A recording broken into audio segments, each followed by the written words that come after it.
Salam dan bahagia. Saya Demas Adi Wicaksono. Kita ketemu lagi di Taman Siswa Podcast hari ini. Senang sekali pada hari ini kita akan sharing-sharing lagi ya tentang inspirasi pendidikan. Nah, kali ini kita kedatangan bintang tamu yang sangat luar biasa ya. Beliau adalah salah satu expert di dunia pariwisata dan beliau saat ini nanti kenalan sendiri aja deh sama bintang tamunya. Oke, silahkan Ibu untuk kenalan. Ya, selamat pagi semuanya. Nama saya Trimastuti Listiani. Kebetulan di sini saya sebagai Kaprodi di jurusan Usaha Perjalanan Wisata. Ya, Bu Tri ya, panggil akrabnya dipanggil Bu Tri ya. Bu Tri, ya.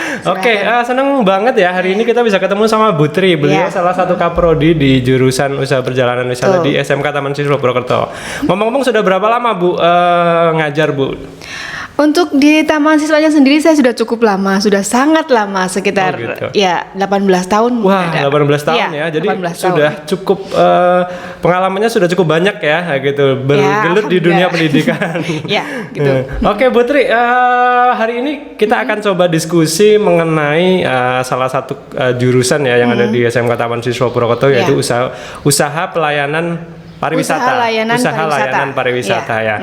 Saya penasaran nih Bu Tri nih, kalau di jurusan usaha layanan wisata itu kira-kira apa sih yang dipelajarin gitu di situ? Banyak sekali sih sebenarnya ya, tapi mungkin bisa disebutkan di sini yang jelas ini kan jurusan yang betul-betul nantinya diharapkan bisa ketika siswa keluar dari taman siswa itu mereka bisa langsung terpakai di dunia industri. Khususnya karena kebetulan sekolah kami kan di sini berdekatan sekali dengan industri pariwisata ya di Baturaden. Dekat sama Baturaden ya, Bu? Betul ya.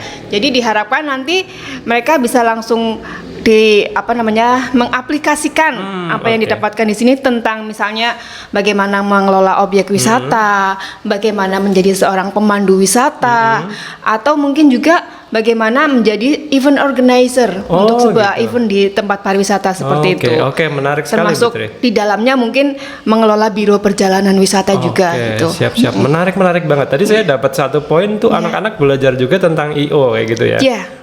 Belajar tentang IO. Oke, teman-teman. Selanjutnya ini Bu Tri, pertanyaan kedua adalah apa saja sih pelajaran yang ada di UPW itu? Kalau untuk pelajarannya kita banyak sih sebenarnya ya, tapi untuk yang lebih spesifik kejuruannya jelas gitu. Ada tentang kepemanduan. Kepemanduan berarti nanti anak-anak belajar. Anak-anak diajarkan untuk bagaimana menjadi seorang guide. Ya, nanti ketika di panjang perjalanan atau mungkin di objek-objek wisata bisa menjelaskan tentang apa itu objek wisatanya dan hal-hal yang berkaitan dengan itu selama perjalanan. Kemudian juga diajarkan tentang bagaimana mengelola proposal perjalanan, proposal perjalanan wisata, ya.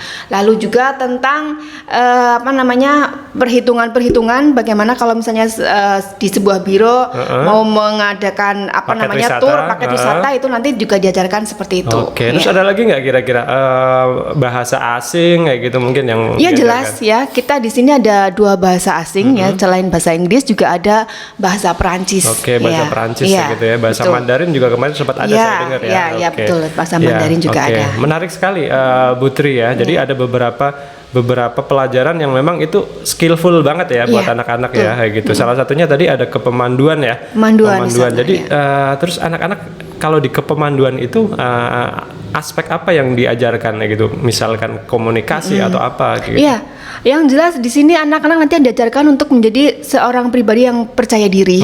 Karena tampil di depan banyak orang di audiens, kemudian memiliki keterampilan berkomunikasi, menyampaikan informasi dengan baik ke audiens, dan juga jasa layanannya juga di sini. Karena otomatis kan mereka harus mengantarkan rombongan dan sebagainya dan menjelaskan hal-hal yang berkaitan dengan apa yang dilihat selama perjalanan seperti itu. Baik Bu Tri, menarik ya. Jadi tadi ada teman-teman ada aspek yang menurut saya ini jarang dijumpai di sekolah. Jadi bahwa anak-anak itu mesti belajar skill komunikasi, percaya diri, terus bagaimana juga dia bisa merencanakan sesuatu kayak gitu ya. Oke. Nah, ini justru yang menurut saya penting nih, Bu Tri. Jadi kadang banyak pelajaran mungkin yang hanya ngajarin materi ya gitu kan. Tapi di sini anak-anak tuh diajarin komunikasi. Prakteknya ada, benar prakteknya. Oke, menarik banget nih. Terus lagi nih Bu Tri, ngomong-ngomong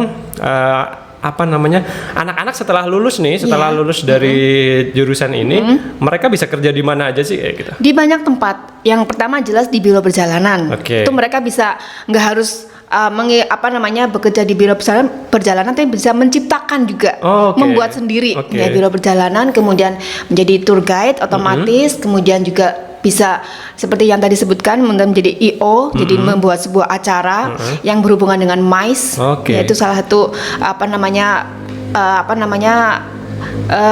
paket juga di kepariwisataan MICE. Kemudian juga kalau misalnya ada event-event yang berkaitan dengan pameran dan sebagainya juga bisa di situ. Anak-anak juga ini ya bisa dilibatkan ya dalam pameran ya. Bagaimana membuat sebuah acara, kemudian ada pameran dan sebagainya, itu bisa di situ. Ya menarik Bu Tri. Jadi ada satu aspek lagi yang saya tadi dapat nih ketika anak-anak belajar menciptakan bisnis pariwisata sendiri. Mereka bisa bikin paket wisata sendiri. Dan ini bentuk dari wujud entrepreneurship kayak gitu ya.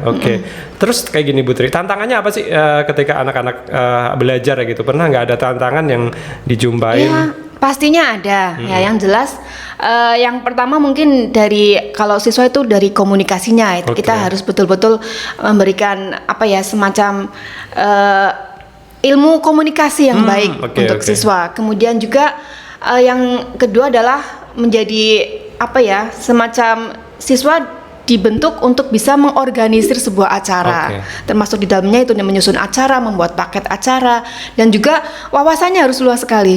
Dia harus tahu banyak hal tentang pariwisata. Kalau jadi tour guide terus kita nggak punya wawasan, benar-benar. Termasuk kalau untuk yang di biro perjalanan kan misalnya kayak tarif-tarif, atau biaya-biaya ketika mengadakan perjalanan, kemudian juga mengkalkulasi biaya selama perjalanan, seperti itu dia juga harus punya seperti itu. Jadi kemampuan numerasinya juga mesti punya ya. Menarik sekali Bu Tri. Jadi ternyata di jurusan UPW ini kompleks banget ya. Jadi nggak hanya anak-anak juga nggak hanya belajar bagaimana ngedesain paket wisata, tapi mereka juga harus belajar mungkin tadi pengetahuan ya seperti local culture misalnya, sejarah daerah, kemudian makanan, kuliner dan lain-lain.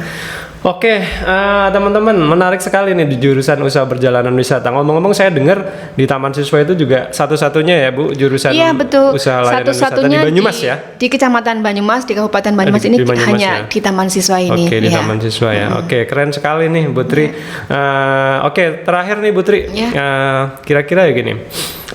Semangat apa yang mesti ditularkan nih ke anak-anak agar mereka mencintai wisata kita gitu. Jadi apa sih tips-tipsnya biar itu anak-anak tuh mencintai daerahnya sendiri, terus mereka akan mempromosikan wisatanya kayak gitu. Yang jelas kalau untuk di Taman Siswa sendiri kita sering mengajak anak untuk traveling.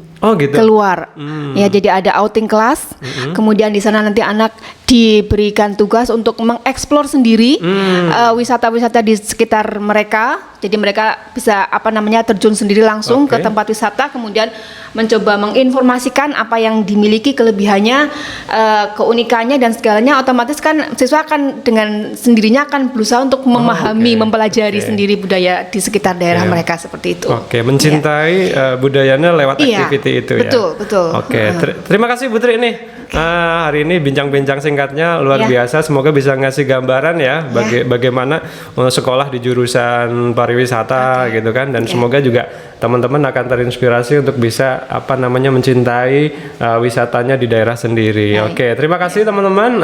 Sampai jumpa lagi mungkin di podcast kita selanjutnya dengan tema pendidikan yang tentu saja inspiratif. Terima kasih, sampai jumpa. Terima kasih Bu Tri. Sampai jumpa lagi teman-teman. Salam dan bahagia. Terima kasih.